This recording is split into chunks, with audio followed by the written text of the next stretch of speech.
so happy to be here, and thank you, Jenny Dodgiar, and all the team that has made this day possible. And thank you, Mr. Pravatas, for that beautiful introduction on various women in our history, because they are what came before us, and we are here today because of them, because of their thoughts, because of their actions, because of their deeds. So I like to think of history as something that is a sort of wealth. And I'd like us to get into this mindset that we are receivers, that we are successors, and that we are inheritors of all those actions and struggles and achievements of those before us. And that's what connects us with our history. The fact that we are enjoying that which came before us. And if we are here today as free women, it's because someone worked for that. Today, I would like to talk about history and wealth, but in the sphere of your own personal life. The history that came through your lineage, through your family, your ancestors. So I'd like us to think of you as an inheritor. So I work a lot with inheritors, their wealth, I work with their property, and I work with their history. And all of us have a history. It's our family's history. But also what I've noticed about these people is that many of them suffer from what we call wealth dyslexia. Now, could you imagine what wealth dyslexia is?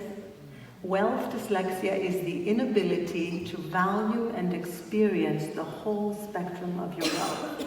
And I want you to gain a deeper understanding of how value is transferred from one generation to the other. I'd like you to create a life and a vision of your life with the whole spectrum of your wealth. So when we talk about wealth, let's talk about tangibles, because when we say someone is wealthy, we mean that they have a lot of things, okay? So what are these things? Property, land, furniture, also other things like being part of a family business, titles, jewelry, rights, status. That's also part of those tangibles that we can say, we know it's there, if I want I can sell it, I can use it, it's tangible, okay? So I'd like to ask the audience today, how many of you have already inherited something tangible from the previous list? Can you just lift your hand? Ooh, a lot of rich people in the room. Okay. So I can see, right? So we've inherited this. It doesn't mean that our parents have died.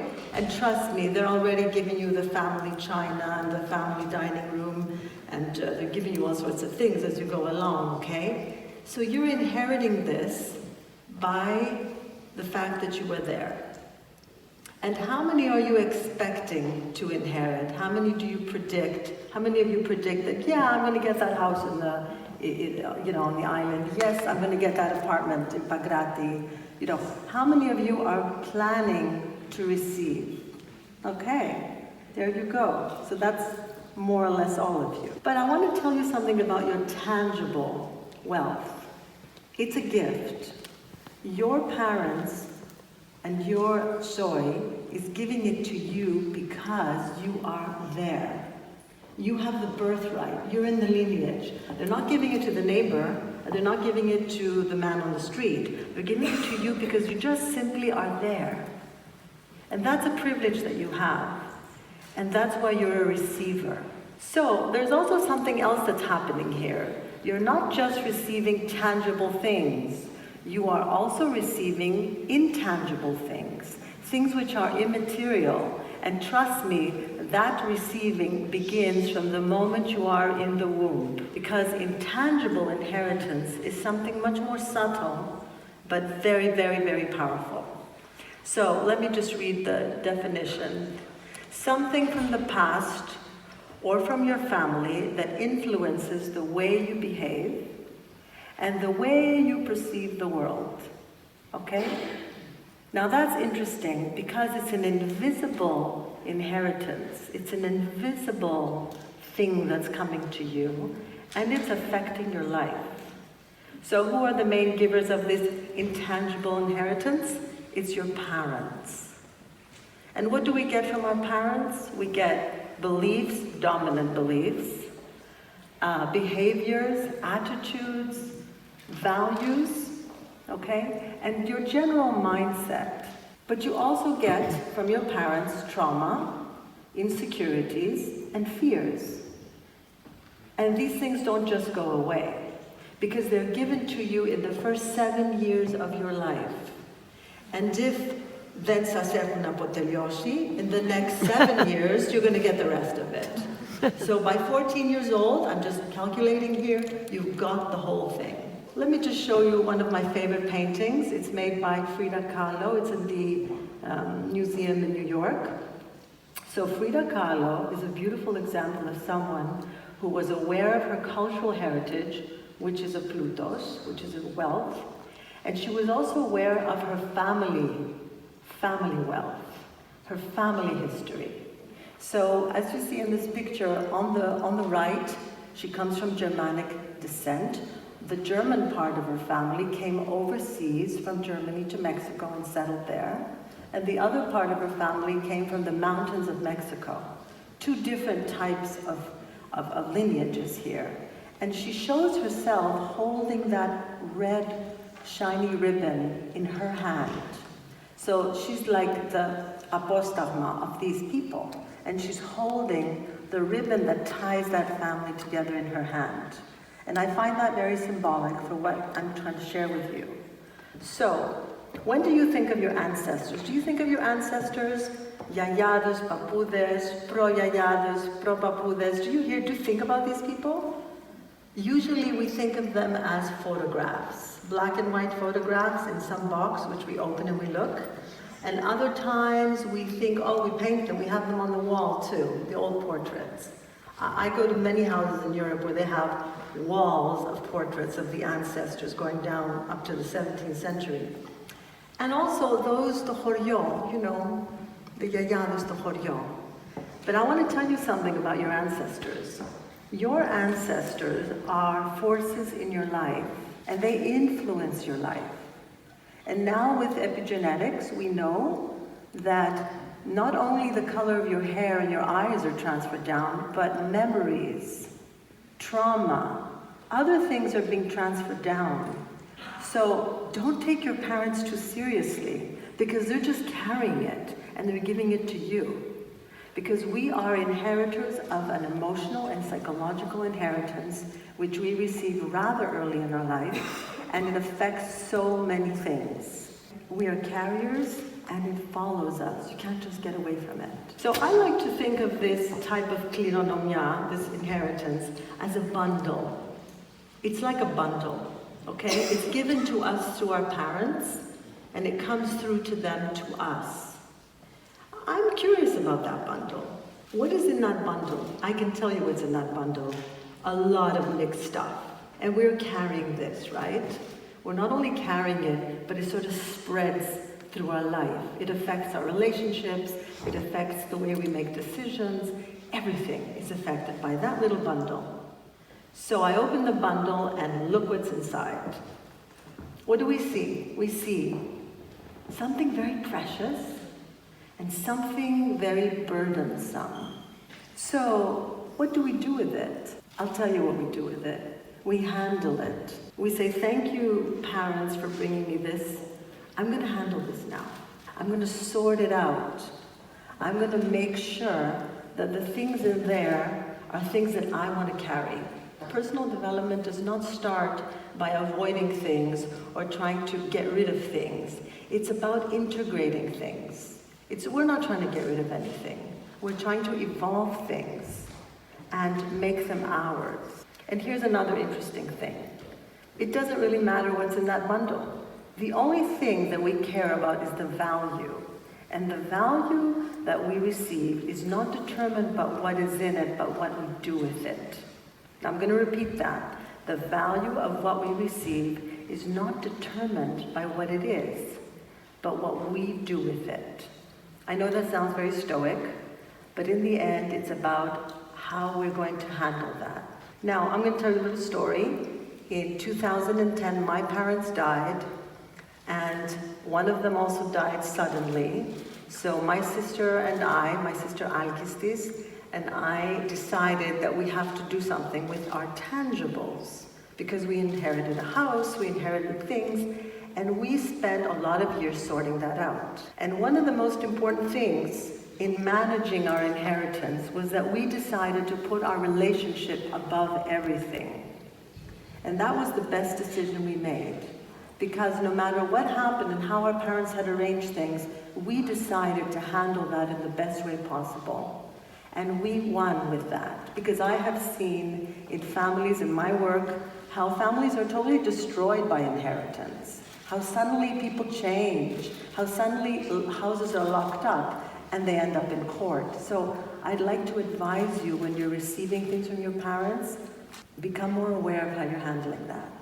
So that's what I did. My mother had a collection. I opened the collection to the public, and Jesus, I had to also say something about this family.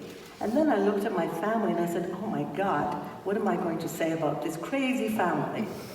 Okay, and trust me, it was a complex family. I thought of that because by then I had 2 children and a third one was on the way. And I thought, this is a legacy bundle. I have to sort this story out. So I did. I started looking at my parents. I started trying to understand what did they do to me? Who are they? What were their ambitions? Why did they do things? Who am I? These kind of like simple questions, you know? And I realized something. I had to create a new narrative for them and for me. And this is why I like the art of kintsugi, which is the Japanese art of putting broken pottery together again, but with golden glue, with real gold. And these potteries are much more beautiful and much more expensive than the original. So in that bundle, it's just all these broken pieces together. It's a jigsaw, which you have to put together, but you need to put it in your own way. And the narrative is that flow, is that golden substance which you will apply to those broken pieces. And you're going to shape that bowl, and you're going to make it into something that you can drink from. So you're re-narrating your story. It doesn't matter who your parents were, what happened, what your history was like. It doesn't matter. The question is what you're going to do with it. Because there's one difference between you and your ancestors. You know what it is? Your breathing. Heritage. What is heritage? Peer pressure from dead people. Now, no matter how old your parents are, I hope they're still in your life, you're in charge, not them. So I want you to get a wider perspective of your life and a deeper one. I want you to embrace your past and create a new vision for your life, because that's what's going to get you out of that hole. Let's go back to that idea that we are receivers and that we are receiving tangible things and intangible things, and we are managing. So we're standing right at the door and we're saying, okay, this in, this out. We are deciding what's going to come through, because we owe it to the next generation. And a lot of people thought about this before us. So take a look at your tangible things, your houses, the things you're inheriting, and organize that. Sort it out. Declutter your closets. Make clarity with your siblings. If you have to take someone to court, do it. But do it with your spathi, as they say. Don't stay in this period of indecision where we have locked up houses, feuds, indecisions. Become more clear about what you own. Say no, say yes, but become the, as they say, the German, the Herrsch, it's like the master of it. I just want you to become a decision maker, because this is your time now to make decisions about what you own or what is coming to you. And for your intangible inheritance, as we say, I want you to take charge of that legacy bundle. I want you to open that chest, I want you to look inside, and no, it doesn't have to take 10 years of therapy. We just have to look at it from a different position, a position of gratefulness, a position of understanding, a position of forgiveness. Because when you go in there, you will see that handling your intangible inheritance is a journey to yourself. And this is the gifts. There are more gifts in there. There's the gift of self-value. You will start finding your self-value, self-acceptance, self-respect, creativity, healing across generations, self-leadership, and most of all, life vision. So what's our goal? What's our ithika? To become a bowl? No. We're becoming the curated self. Το επιμελημένον εαυτό. That's what we want to do. We want to make ourselves into that art form because we are all unique. And so at the end of this, I'm coming to a conclusion. I want you to become more grateful. I want you to see yourself as a successor of all that wealth that's coming to you, not only from your family, from your culture, from everywhere. You are very wealthy, more wealthy than you know.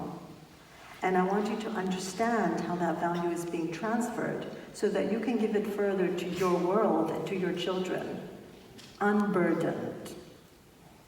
And lastly, I'd like you to create that life that you always want with the whole spectrum of your wealth. I want you to get into this feeling that I am wealthy. Thank you, Mother, that you made my life hell, because I learned a lot through that. I'm wealthy. Thank you for not giving me everything I need. Thank you for showing me how it's not done.